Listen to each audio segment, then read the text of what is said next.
Hola a todos, bienvenidos una vez más a nuestro programa Hablemos con Valero, un capítulo adicional que estamos compartiendo el día de hoy con ustedes junto a nuestro gran amigo el economista Eddie Astudillo.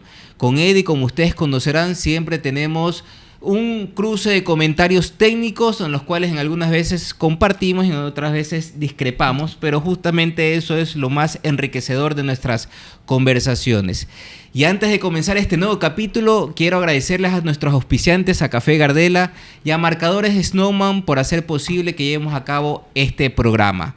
Y bueno, bienvenido Eddie, gracias por estar aquí. Yo creo que este capítulo va a ser muy importante compartir con toda nuestra audiencia, ya que estamos en una semana muy esclarecedora en nuestra gobierno nacional, en nuestra asamblea, con respecto a la aprobación de la ley de inversiones, que es el tema que quisiéramos que lo desarrollemos el día de hoy. Así que bienvenido, Eddie, ¿cómo estás? ¿Qué tal, Ricardo? Saludos cordiales, qué alegría volver a estar nuevamente acá en este programa. Sí, como siempre. Sí, y saludos cordiales a todos que nos ven y escuchan. Aquí vamos a tratar de aportar las mejores ideas y desde luego también la zona crítica. Siempre que hacemos enfocamos una crítica con la idea de ser constructivo. Cuidado se nos malentienda, pero eso sí, la crítica es eso, ¿no? Puede ser bienvenida como no, pero se busca un objetivo de enfocar algo que está viendo una novedad para poder superarlo. Así es, yo creo que es importante lo que acaba de decir Eddie, porque este programa es un programa con una sana crítica con respecto a lo que concierne el comercio exterior y aduanas. Puede ser que la audiencia lo perciba desde un punto de vista de que estamos oponiéndonos a todo lo que se está implementando en nuestros procesos y en nuestra legislación, pero no es así. Lo que estamos haciendo es tratar de profundizar, aplicar un método deductivo e inductivo con respecto a todo lo que concierne a las operaciones y tratar de buscar el mejor escenario para que exista un proceso fluido de nuestras operaciones logísticas y comercio exterior. Sí, sí. Y bueno, si me permites, voy a citar la ley textualmente como es, que es la única vez que lo voy a citar así, porque le llamamos ley de inversiones, pero se trata de la ley orgánica para la atracción de inversiones, fortalecimiento del mercado de valores y transformación digital. Entonces, en ese sentido, vamos a trabajarlo por el alias, así como decimos LOA en la ley orgánica de aduana, ¿te acuerdas? Decíamos. Ahora vamos a decir después la ley de inversiones, ¿no? O el proyecto de ley de inversiones que en estos días se está tratando en la Asamblea y que está teniendo una cuestión simpática respecto a posiciones diversas entre los partidos que componen la legislatura. Así es, y para que la audiencia pueda conocer, ya en un capítulo anterior nosotros provocamos un análisis con respecto a la Ley de Desarrollo Económico tras la pandemia COVID-2019 y tratamos ciertas reformas que se dieron a algunos códigos orgánicos, en especial el Código de la Producción, Ley de Régimen Tributario Interno, que es lo que nos concierne, y analizamos ciertas reformas, ciertos cambios, ciertas modificaciones. Entendemos que esta nueva ley de inversiones, como todos lo debemos conocer, pues es un impulso que está dando el gobierno central para promover las inversiones y tratar de que en el país exista pues una seguridad jurídica que sea igual para la inversión extranjera como para la inversión local.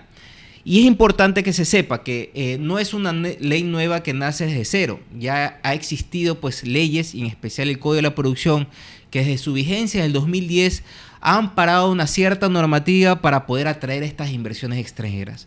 Lo que entendemos que esta ley de inversiones lo está tratando de ajustar y actualizar conforme a lo que nosotros estamos evidenciando en estos momentos. Sí, ya entrando en materia, esta ley está fundamentada en 5 pilares. O sea, en términos generales, estos 5 pilares son la alianza público-privada, APP, que le dicen, la cuestión de mejorar el marco jurídico de mercado de valores, el tema de implementar zonas francas nuevamente, también el tema sobre el sector financiero, regulaciones al sector financiero, y por último el quinto pilar es la transformación digital. En términos macro estamos hablando de esos 5 pilares. Desde luego que hay más detallitos, pero eso es como se lo ve para el análisis. Claro, y creo que lo más importante, lo que busca esta ley es que se fortalezca la seguridad jurídica.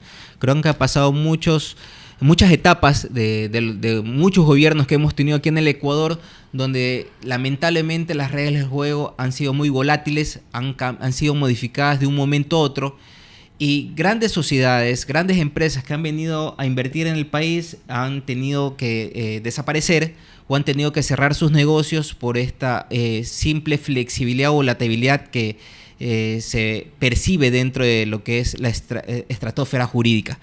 Y eso es lo que la ley de inversiones aparentemente tratará de impedir. Pero bueno, más allá de que nosotros hagamos un análisis político, porque entendemos que recién en los próximos días será pronunciado, será el dictamen por parte de la Asamblea. Ya sabemos que el presidente de la República ha promovido y ha instado a los asambleístas pues que aprueben la dicha ley conforme a los establecido en la misma con sus cláusulas, sus antecedentes.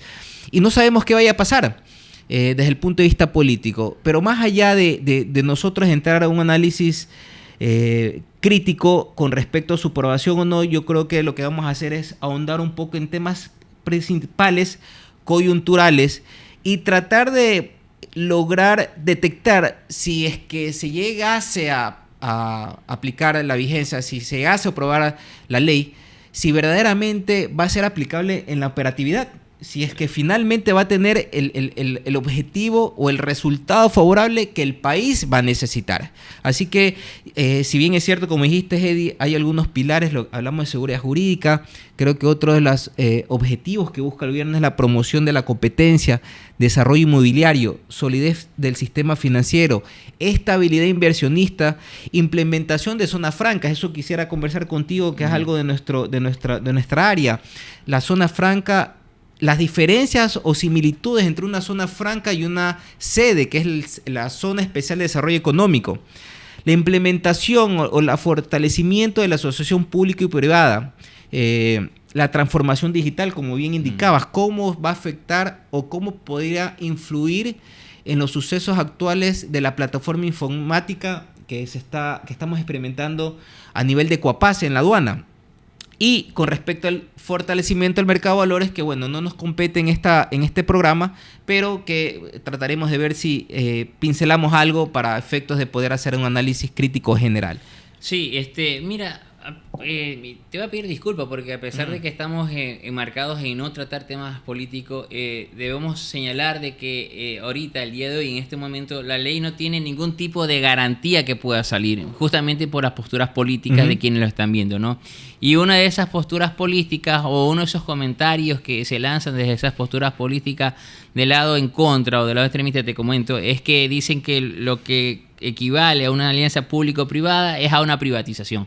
Entonces, ¿y qué tiene malo eso? Sí, es claro, no tiene malo eso, pero dicen, ¿qué es lo que dicen? Es decir, si la privatización son de sectores estratégicos, privilegiados, sí tiene de malo, es como lo ven. ¿Cuáles son esos sectores? Tú verás, pues, educación, salud, industria. Industria no se hablaba, me refiero que es lo que se comentaba, ¿no? Okay. Que esos son sectores que no deberían ser tratados en este tema. Realmente yo no creo que el mal esté en la cuchara. Yo creo que a lo mejor faltará claridad, porque una ley, con la claridad que asume una ley es a través de su reglamentación. A lo mejor faltará mayor difusión respecto a las bondades de la ley. Estoy especulando. O simplemente hay oposición por haber oposición, porque es el estilo de muchos políticos en el Ecuador. Porque siempre hemos creído, yo o por lo menos particularmente soy de los que creo, que más allá de quién sea que esté gobernando es qué está proponiendo para la población pueda asumir esa gobernanza en un buen sentido de desarrollo, bienestar, etcétera. Entonces, sí que se está viendo este punto con ese comentario de la oposición. Nada más te lo quería traer a colación. Y yo creo que partiendo de una premisa para el análisis o el escenario que se le está presentando al gobierno central y a los asambleístas, es la postura o los integrantes del gobierno o asambleístas que pretenden ver que la administración de un estado o de una nación se deba concentrar en un estado. O el otro grupo de conciudadanos que piensan que obviamente lo mejor que se puede hacer es descentralizar valga la redundancia, esa concentración de poder estatista, para que finalmente haya una delegación de los servicios al sector privado y de esa manera haya un mejor flujo y mecanismo del proceso del comercio en el país. Y creo que esas son las dos posturas que nosotros tenemos que ver. Tú ya lo dijiste una, pero entiendo que esta ley de inversiones va prácticamente enfocada a que exista una desconcentración de poderes y finalmente podamos llevar a que los servicios que establezca se tengan que dar a través de los diferentes sectores sea aplicado correctamente. Y entiendo que una de las salidas es las asociaciones pública y privada. Sí. Yo me engancho con la idea del señor asambleísta Francisco Jiménez, donde señalaba él que con esta ley se espera por lo menos llegar a 30.000 millones, evidentemente, de dólares en inversión. Es decir, si ese es el objetivo, a mí me parece fantástico. O sea, me parece muy como suele cuando uno era muchacho, ¿no? Muy buena onda me parece todo esto, porque 30.000 millones en inversiones sería en los próximos 4 años, dijeron. Yo lo veo excelente. Eso implicaría la generación de empleo, es obvio, implicaría la generación de empresas, de empleo y por lo tanto crecimiento y productividad y desarrollo. Claro, pero yo creo que estamos aquí para decirle a toda nuestra audiencia qué es lo que verdaderamente va a suceder. Y yo creo que tampoco es tan fácil de decir que con la vigencia o la entrada en vigencia de una ley vamos a solucionar los problemas que hemos venido arrastrando durante muchos años. Excelente. Así que efectivamente puede ser que sea una proyección utópica, que se vea que podamos conseguir 30.000 empleos, bienvenido sea, y que yo me equivoque. 30.000 millones de inversión, por supuesto. 30.000 millones de inversión, perdón, y que yo me equivoque, pero otra cosa es que verdaderamente se va a concretar y creo que no va a ser tan fácil, y eso es lo que queríamos compartir con ustedes en este video, porque les vamos a demostrar que no simplemente con la aprobación o vigencia de una ley podemos lograr pretender que en un corto o mediano plazo podamos lograr todas estas cifras que se están estableciendo, ¿no? Ricardo, te hago una pregunta. Ya antes existió Zona Francas. Perfecto. Antes, como ya existió Zona Franca y luego desapareció, esta forma en que desapareció, ¿qué implica? ¿Por qué desapareció? ¿Y por qué ahora sí sería una solución al problema, o una parte de la solución, o buscar solución a los problemas de desarrollo en el Ecuador, una vez más, haciendo uso de este tipo de mecanismo como es la Zona Franca? ¿Qué es lo que tú ves? Bueno, primeramente eso de los análisis que creo que nos compete. Hay que reconocer que es el 2010, que fue la última normativa vigente para lo que era se eliminó la terminología o la definición de zona franca y se le instaló en forma genérica como zona especial de desarrollo económico. Habrá que preguntarle a los funcionarios del gobierno anterior por qué le dieron este tipo de definición, porque se entiende que en ese entonces tanto la sede, con su acrónimo de zona especial de desarrollo económico, y las zonas francas tenían una misma connotación, tenían un mismo objetivo, una misma finalidad. Y ahora entendemos que con esta ley de atracción de inversiones segrega o trata de hacer una diferenciación entre una definición de zona especial de desarrollo económico y la de zona franca. Y eso más bien es un tema que nos gustaría que analicemos, porque yo creo que existen más diferencias que similitudes. ¿No te parece, Eddie? Sí. Pero hay una diferencia muy puntual que yo entiendo que hay entre zona franca y sede, que es el término de extraterritorialidad. Entonces, en sede entiendo yo que no hay ese concepto de extraterritorialidad, que sí lo hay en zona franca. Pero ya vamos entrando en el tema. Sí, por supuesto. Sí, pero también ha habido otros conceptos o definiciones de por medio. Antes la zona franca era un régimen aduanero, ¿no? Entonces, ahora o de hace rato ya no lo es un destino aduanero y por lo tanto tiene otro tipo de regulaciones. Yo cuando te hago esta pregunta de por qué volver al tema de zona franca, primero retomando lo que tú dijiste, ¿no? Aquí ciertamente se busca mecanismo para atraer inversiones, generar empleo, pero tú lo dijiste de otra manera, pero yo lo traduzco de la manera. Tampoco es la panacea. O sea, lo que estamos buscando, no nos perdamos del norte.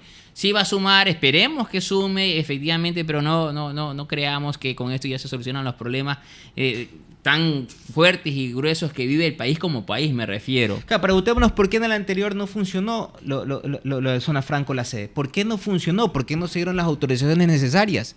Si teníamos toda una normativa vigente y para que se pueda traer inversiones. ¿Por qué ahora pensamos que teniendo esta nueva ley de inversión lo vamos a hacer?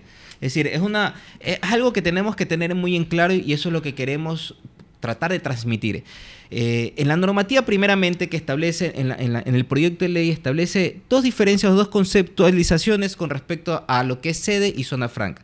Dice, las zonas especiales de desarrollo económico son un destino aduanero, que también lo son la zona franca, dentro de un espacio delimitado del territorio nacional, que también la son la zona franca, para que se asienten nuevas inversiones con los incentivos que se detallen en la presente normativa. Los incentivos también lo van a tener la zona franca, que estarán condicionadas al cumplimiento de objetivos específicos establecidos en este código de conformidad con los parámetros que serán fijados mediante norma reglamentaria. Es decir, ya ahí nos están diciendo que tenemos que esperar una reglamentación. Lo que estábamos diciendo, ¿no? Así, y a continuación establece también cuál es la definición de zona franca, que es casi de gran similitud a la anterior definición. Zonas francas son un destino aduanero, igual que la sede, dentro de un espacio delimitado del territorio aduanero, del territorio nacional, igual que la sede, en que se podrán asentar inversiones nuevas conforme a lo definido en este código. Es decir, que deben ser las iguales a las de la sede. Dichas inversiones serán realizadas por personas jurídicas, públicas, privadas o mixtas, nacionales o extranjeras. Me pregunto yo, ¿por qué en zona franca sí se las detalla en específicamente y no lo hacemos en sede? ¿Por qué queda tan abierta? Porque se entiende que también en sede podría ser cualquiera de este tipo de personas legales que se constituyan a partir de la vigencia de la Ley Orgánica de Atracción de Inversiones. Podría ser que una de las diferencias serían que solo las zonas francas son las que serían a partir de la aprobación de esta ley y que las que ya han tenido alguna aprobación o autorización en el pasado con la anterior normativa van a tener la consideración de zona especial de desarrollo económico.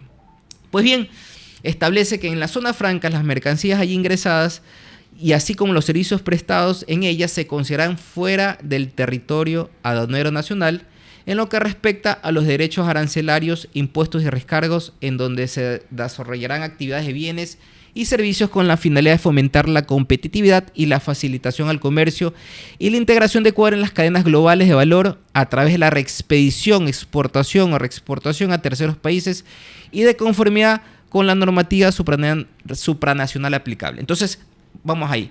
Yo creo que una de las grandes diferencias existen que las sedes son autorizadas para una actividad principal que no necesariamente será para una producción donde una mercancía va a ser transformada o perfeccionada para su salida al exterior luego, sino que simplemente es para una producción y giro de negocio. Mientras que las zonas francas sí verdaderamente estarán estipuladas con el principio de extraterritorialidad que siempre ha caracterizado a este tipo de destino aduanero, para efectos de que estén exentos del cargo de tributos al comercio exterior y pueda promover e incentivar el ingreso de materia para su perfeccionamiento y posterior salida. Creo que estaríamos ahí coincidiendo en que existen estas diferencias. Pero sabiendo que esas son las dos o las breves, las pocas, ¿por qué habríamos que diferenciarlas? ¿Por qué no hablar solo de sedes o hablar solo de zonas francas y luego darle esa diferenciación de acuerdo a la actividad que vayan a realizar? ¿Por qué tenemos que darle dos definiciones? Es mi pregunta. Pregunta que es válida porque, como tú dices, si ya está la normativa, ya está corriendo el tema de sede, sería más bien enfocarla a reforzar lo que hay, a mejorar lo que hay y quizás lo de zona franca como término, no diferenciarlo, sino simplemente ampliarlo dentro del concepto sede. Pero desde luego, esto sería es una aventura, ¿no? Entonces, eso quiere decir, obviamente, porque no hay peor ciego que el que no quiere ver, quiere decir que hay grupos muy particulares interesados en que haya zona franca y no sede. Obvio. Así es. Y mira, siguiendo con las reformas al proyecto de ley de inversiones, sigue estableciendo que una de las reformas que existe, que es al título cuarto de la Zona Especial de Desarrollo Económico, el Código de la Producción, establece que tanto las zonas francas como las zonas especiales de desarrollo económico tienen los mismos objetivos y que no son excluyentes el uno al otro. Entonces, ¿por qué razón tenemos que diferenciarlas si son los mismos objetivos? Estimular y desarrollar y promover la creación de riqueza del país. Si la zona franca y la C lo hacen, ¿por qué razón las diferenciamos? Fomentar y ser herramienta para la generación de empleo. Crear espacios de desarrollo que promuevan la competitividad en todo el territorio nacional, así como generar ecosistemas de innovación recombinante para el crecimiento del país. Atraer e incentivar inversiones nacionales extranjeras. Si yo puedo atraer inversiones nacionales extranjeras en una zona franca y en la sede, ¿por qué razón las tengo que diferenciar? Promover las cadenas globales de valor y economía de escala, transferencia tecnológica, innovación, entre otros. Otro de los objetivos que comparten las zonas francas y las sedes como está establecido en el proyecto. Impulsar la equidad territorial, el desarrollo de zonas económicamente deprimidas y las zonas de frontera. Es decir, los que conocemos son las zonas económicamente deprimidas, son las zonas donde normalmente no se impulsan, no se inyectan capitales de inversiones para efectos del comercio o la economía del país. Facilitar las operaciones de comercio exterior de bienes y servicios. Se los hará en sede y se los harán en zona franca. Aumentar el desarrollo turístico, promover el desarrollo integral de la salud y aumentar y promover la inserción del Ecuador al mundo y promover la inserción de los productos ecuatorianos en las cadenas globales del Ecuador. Entonces, si termina esta reforma diciendo, así también las zonas francas y las zonas especiales de desarrollo económico podrán servir como herramientas para fomentar el desarrollo económico agroasociativo sostenido con pertinencia cultural y mercados abiertos de las organizaciones indígenas, afroecuatorianas, montuyas, pueblos, nacionalidades y demás comunidades reconocidas por la Constitución de la República. No sé por qué tenemos que denominar a todos, porque sabemos que solo es un pueblo ecuatoriano, pero en fin, está de esa manera.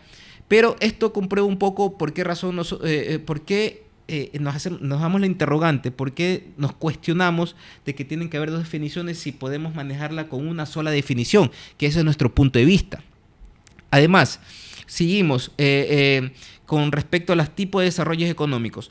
No se reforman el tipo de sedes, es decir, se mantienen las que van a ser para ejecutar actividades de transferencia y de segregación de tecnología e innovación, ejecutar actividades de diversificación industrial, donde podemos perfeccionar mercancías, materias primas para obtener un producto final.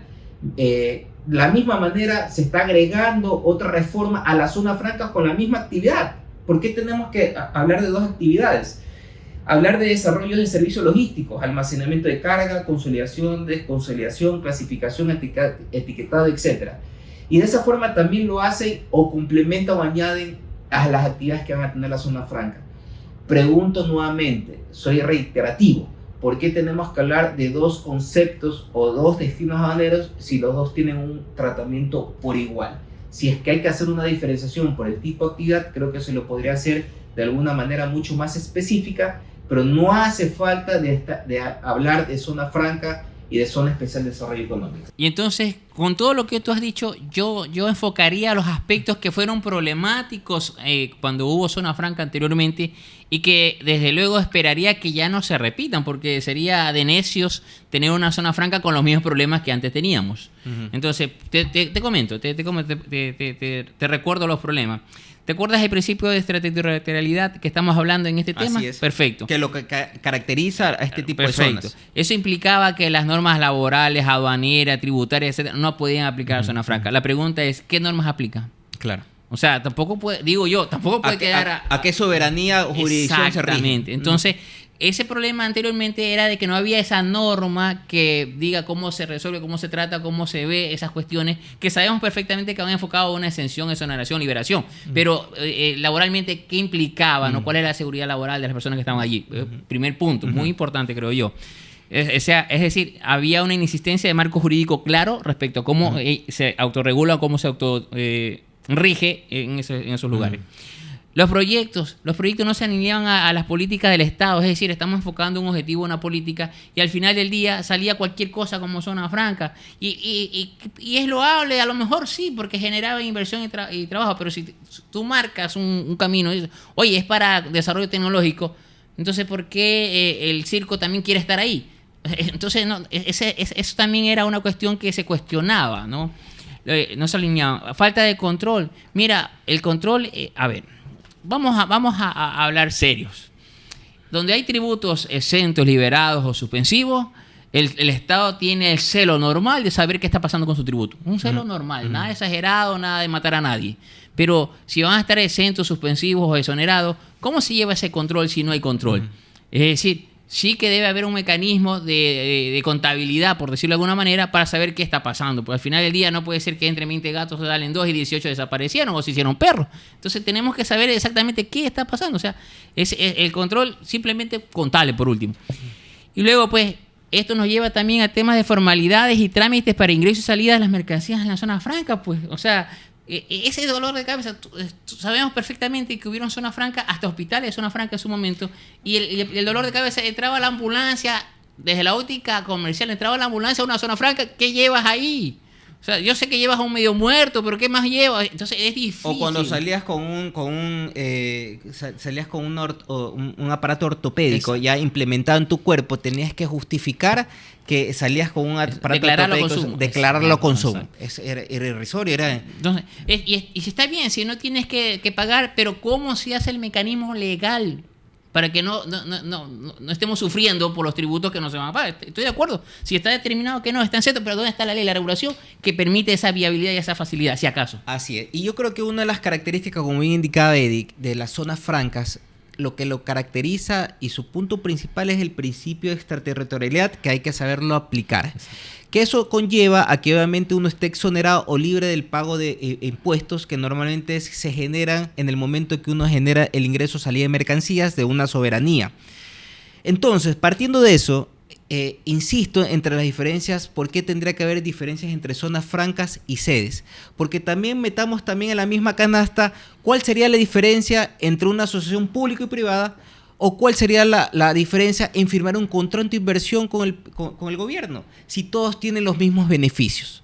Eso es algo que deberíamos tener muy en cuenta, porque si bien es cierto, en el proyecto de ley de inversiones dice que el tipo de zonas francas están enfocadas en los industriales, logísticos y de servicios.